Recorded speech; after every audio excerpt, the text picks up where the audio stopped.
For half a century, Al Pacino built his life around silence, the kind that fills a stage or follows a goodbye. To the world, he was a legend of control and intensity. Michael Corleone, the man who could command a room with a single look. But behind the roles, behind the fame, was a quieter story, one that began in a smoky New York bar with a young actress named Diane Keaton. It wasn't just a romance. It was the one part of his life he could never quite leave behind. The one line he never got to finish, because long before the awards and applause, Al Pacino had already met the love that would follow him for the rest of his life. It was the early 1970s, and New York was still rough around the edges. Noisy, restless, alive. Inside a small downtown bar, the air was thick with cigarette smoke and nervous laughter. Diane Keaton sat across from a quiet man she'd never met before. His name was Al Pacino. Neither of them knew that the next few minutes would change both of their lives. They weren't on a date. They were auditioning for The Godfather. Francis Ford Coppola had chosen the bar as neutral ground, a place where his two untested actors could find chemistry off the page before facing the camera. Diane remembered that meeting for the rest of her life, how Pacino barely spoke, how he seemed half elsewhere, lost in thought even as she tried to make him laugh. She said later, "He wasn't charming. He wasn't trying. He was just different." That difference was what drew her in. Pacino, still a stage actor struggling to pay rent, carried a stillness that made the room feel smaller. Keaton, by contrast, was pure energy, quirky, unpredictable, and a little nervous. Together, they created something Coppola couldn't look away from. When the director watched their chemistry unfold, he knew he'd found the emotional heart of his film, not in power or crime, but in quiet connection. When filming began months later, Al and Diane were both unknowns standing beside giants, Brando, Duvall, Caan. But in the chaos of production, it was their soft, uncertain bond that grounded the story. Between takes, they'd sit together in silence, passing notes, learning each other's rhythms. Diane once said that Al's silence was like gravity, something she kept being pulled toward without understanding why. By the time The Godfather wrapped, that pull had already become something deeper. Not quite love, not yet, but something waiting to happen. The world was about to discover them. But before it did, they had already discovered each other. The chemistry between Al Pacino and Diane Keaton wasn't just captured on film. It was born there. On set, surrounded by cameras and chaos, they built something that no director could script. Between takes of The Godfather, while Brando rehearsed and Coppola argued with the studio, Al and Diane existed in their own small orbit, quiet, private, unmistakably connected. He would retreat to a corner, chain-smoking and muttering through lines. She would tease him, just to make him look up. Crew members started noticing how she could draw him out when no one else could. One recalled that she made him smile for the first time in weeks. That smile would go on to shape one of cinema's most complex relationships, Michael and Kay Corleone, and something far less fictional. As The Godfather became a global phenomenon, they were no longer two struggling actors. They were icons, frozen forever as the couple torn apart by ambition and silence. But fame can be cruel when love begins in front of an audience. They tried to keep their bond private, meeting quietly in New York after the film's release, slipping away from premieres when the cameras weren't watching. Diane later said, "He didn't talk much, but when he did, it felt like the world stopped." For Al, her warmth was disarming. She saw the man beneath the legend forming, someone gentle, shy, and quietly burdened by his own intensity. By the time The Godfather Part 2 came around, their love was real, but fragile. What played out on screen began to echo the truth between them. When Michael told Kay, "I know you blame me for losing our children," the heartbreak wasn't entirely scripted. You could feel it.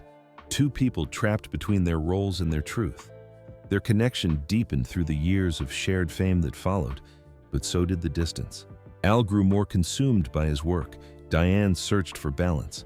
What had started as a cinematic bond was now a complicated dance between love and legacy. And yet through it all, they never stopped orbiting each other. Two souls drawn back again and again by something neither could name, but neither could shake. By the late 1980s, Al Pacino and Diane Keaton had already lived a love story that blurred the line between film and memory. They'd broken up, reunited, drifted, and found each other again. Like the same scene replaying under different lighting. But this time, the script would end differently. They were back together during The Godfather Part 3, almost 20 years after that first Smoky audition. Both were older, quieter, and scarred by the weight of everything success had taken and given back. The world saw two Hollywood legends, but in private, they were still just Al and Diane, circling the same old question neither had answered. For Diane, it was simple. She wanted stability. She'd spent years watching Al disappear into characters, vanishing into method and obsession, always chasing another role instead of rest. She once told a friend, "I didn't want perfection. I wanted a home." By then, she'd waited long enough to know that waiting was its own heartbreak. So one night, between long filming days in Rome, she finally asked the question that had followed them both for years. She said, "Marry me, or it's over." And for a moment, he didn't say anything at all. Al later admitted that silence cost him the one person who ever truly saw him. He wasn't cruel. He was just afraid. Of permanence, of being known too well, of what would happen if the performance ever stopped. He told friends years later, "I wasn't ready. I thought I had time." But time has a way of moving faster when you think it won't. Diane kept her word. She walked away quietly, without the drama of a final scene. She went on to adopt her children, build her own kind of peace, and find meaning beyond the applause. For Al, that moment became a ghost, something that never left the room, no matter how many sets he stepped onto. Every great actor carries a private wound that fuels the work. For Al Pacino, that wound had a name. And though he'd go on to win Oscars, headlines, and acclaim, nothing would ever compare to the role he turned down, the one that wasn't written on paper. When Diane left, Al didn't chase her. He just stood in the silence she left behind, the kind that echoes long after a door closes. On paper, both were thriving. Scent of a Woman would soon bring Al the Oscar that had eluded him for decades. Diane, meanwhile, was rediscovering herself, directing, writing, and stepping into roles that celebrated women her age instead of hiding them. But beneath the trophies and headlines, they were living parallel lives that rarely intersected. In Los Angeles, Diane built a home filled with photographs and the laughter of her two adopted children, Dexter and Duke. She said motherhood was the one script she didn't need to rehearse for. Her days became quieter, less about premieres and more about presence, cooking, reading, collecting memories in the form of old chairs and Polaroids. In New York, Al retreated into the theater, the one place where he still felt at ease. Friends said he worked like a man running from himself.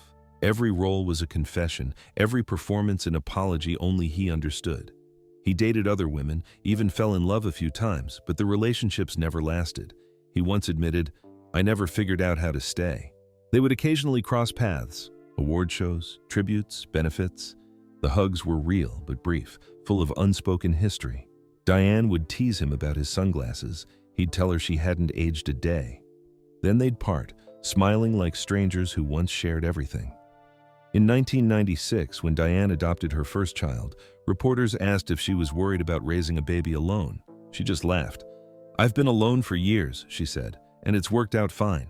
That quiet defiance, choosing peace over partnership, was something Al respected, even envied. As time passed, nostalgia softened what regret couldn't. He began speaking of her with warmth again, calling her the love of my life in rare interviews. Diane, too, would reflect on how he'd shaped her. Not as a loss, but as a lesson in what love can't always fix.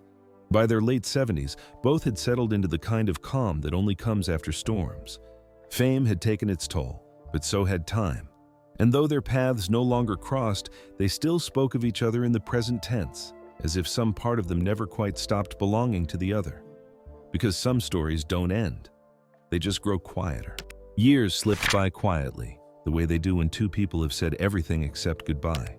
For decades, Al Pacino and Diane Keaton lived separate lives under the same Hollywood sky, orbiting but never colliding. Until one night, years later, when fate decided to draw a full circle. It was 2017. The American Film Institute was honoring Diane Keaton with its Lifetime Achievement Award. The ballroom shimmered in gold light, filled with friends, co-stars, and faces from every stage of her extraordinary career. But when Al Pacino walked onto the stage, the room fell silent. She hadn't expected him to speak. He hadn't expected to cry. Al looked older, his voice raspier, but his words carried the weight of every role he'd ever played, and every silence he'd ever regretted. He paused, searching for her across the crowd, and then said quietly, "I love you forever, Diane." The audience erupted in applause, but Diane just smiled. That familiar, unguarded smile that had once made him forget his lines on set. It was a moment that felt less like a tribute and more like closure. Or maybe something beyond it. A full-circle confession, 4 decades in the making. After the ceremony, reporters asked Diane what she thought of Al's words. She laughed softly. "He always did have a way with timing," she said. 40 years late. But I'll take it. That night wasn't the only time he spoke of her. In later interviews, when asked why he never married, Al would pause before answering. "Because I already met the one I should have," he once told a friend. It wasn't bitterness, it was acceptance. The kind that comes from finally understanding that love isn't always meant to end in forever. Diane, in her memoir Then Again, described Al as an uncontainable force, one of those rare people who make you want to stay up late just to see what he'll do next. But buried between the lines was something quieter, admiration mixed with ache. She admitted she never stopped caring for him, even as life moved forward. "I didn't marry him," she wrote, "but I keep him." By then, both had found new ways to fill their lives. Diane became a mother, an author, a preservationist of old architecture. Her home was her canvas, her children, her masterpiece. Al, meanwhile, focused on fatherhood late in life, a different kind of role, one that forced him to slow down, even if just a little. But their creative bond never disappeared. When they reunited briefly for The Godfather Part 3 in 1990, the chemistry was as raw as ever. Coppola later said, "I didn't have to direct them. I just let them remember you could see it in the way she looked at him. Part memory, part performance, and maybe a touch of forgiveness." Even decades later, that connection lingered in their interviews. When asked about each other, both would light up, speak slower, choose their words more carefully, as if each sentence was a fragile keepsake they didn't want to break. In 2020, Diane told People magazine, "Al was the love of my life. He was beautiful, complicated, and impossible. And I loved every bit of it. It was the kind of truth you only tell when you've made peace with the past, when love no longer hurts, but simply exists." Hollywood rarely gives its stars quiet endings, but this one did. There was no dramatic reunion, no grand romantic gesture, just 2 legends who had finally outgrown their own myths, and in doing so, learned to love each other from afar. When Diane walked onto a talk show years later and was asked if she'd ever marry, she smiled again. "No," she said. "I already had the best love story, and it didn't need an ending." For Al Pacino, that story never really stopped. In rare moments, he still quoted her, still mentioned her laugh, still carried the ring he never gave her. It wasn't regret anymore. It was reverence, because some people leave and some people stay. But the rarest ones live on in everything you do after them. It wasn't until decades later that Al Pacino finally said the words everyone had always suspected. Not on a stage, not in a movie, but quietly, during a late-night interview that almost no one saw live. He was older now, his voice softer, his gestures smaller. The interviewer asked a simple question. "Do you have any regrets?" Pacino looked down for a long moment before answering. "I will regret for the rest of my life," he said slowly, "not marrying Diane." There was no dramatic pause, no attempt to control the emotion that flickered across his face. It wasn't the kind of confession made for headlines. It was the kind you make when time has already taken what you once thought would wait for you. Those who knew him said that moment wasn't rehearsed. It was real. A truth that had lived quietly in him for decades, surfacing only when age stripped away the need for mystery. "He still keeps pictures of her," one close friend said. "Old ones. On set in New York, walking together after shoots. He never really let go." The world, of course, took notice. Fans clipped the interview, played it over and over, analyzing his tone, his eyes, his silence. But for Al, it wasn't about nostalgia. It was about recognition, that one woman had shaped the way he loved and the way he never learned to stay. In the years since, he's described love as the one role you never stop rehearsing. Maybe that's why he kept Diane alive in his art. Every haunted stare in The Devil's Advocate, every quiet pause in Insomnia, every broken whisper in Angels in America. There was always a trace of something familiar. That same ache that once sat across from him in a smoky bar in 1971. Diane knew it too. When asked in a 2020 interview if she'd ever found a love like Al again, she smiled and shook her head. "No," she said simply, I don't think that's how it works. There was no bitterness in her voice, just gratitude for the kind of love that doesn't fade even when it ends. Theirs had lasted longer than any marriage could have because it never needed the structure to survive. It lived in memory, in art, in the quiet understanding that some people are meant to meet only once and forever. When news outlets replayed Al's confession years later, Diane was asked what she thought. She laughed gently, the same way she used to on set. "He's full of surprises," she said, "but I already knew." Those 4 words, "I already knew," said everything. They had spent a lifetime carrying the same truth, just in different ways. For Al, it was regret. For Diane, acceptance. And for the rest of us, it became a reminder that even the brightest stars can't always hold on to what matters most. As Al approaches his later years, that admission has followed him, not as a wound, but as a mirror. When he speaks about acting, he often says it's about remembering what it felt like to be alive. And maybe that's what Diane was for him, the feeling he's been chasing in every role since. Because the greatest love stories aren't the ones that end in marriage or last forever. They're the ones that never really end at all. Al Pacino is 85 now, but he still moves with that same deliberate grace. Slow, thoughtful, never in a rush to fill the silence. On set, he remains the quiet center of the storm, watching every detail, listening before he speaks. But those who know him well say something has changed. There's a gentleness to him now, a kind of peace that only comes when you've made peace with your ghosts. Every actor leaves behind one role they never stopped playing. For Pacino, that role was never Michael Corleone. It was the man who loved Diane Keaton and couldn't find the words soon enough. She had once teased that he took longer to answer questions than to shoot a scene. And yet decades later, he still speaks about her with the patience of someone measuring every word. When Diane passed in 2025, Pacino didn't go to the microphones or hold a press conference. His tribute came quietly, just a few lines that said everything. "She was my partner, my friend, someone who brought me happiness. On more than one occasion, she changed the direction of my life." The memories remain vivid, and with her passing, they have returned with a force that is both painful and moving. It was pure Al Pacino, restrained, honest, and stripped of performance. He didn't need to embellish. Those who read it felt that the years between them had folded into a single sentence.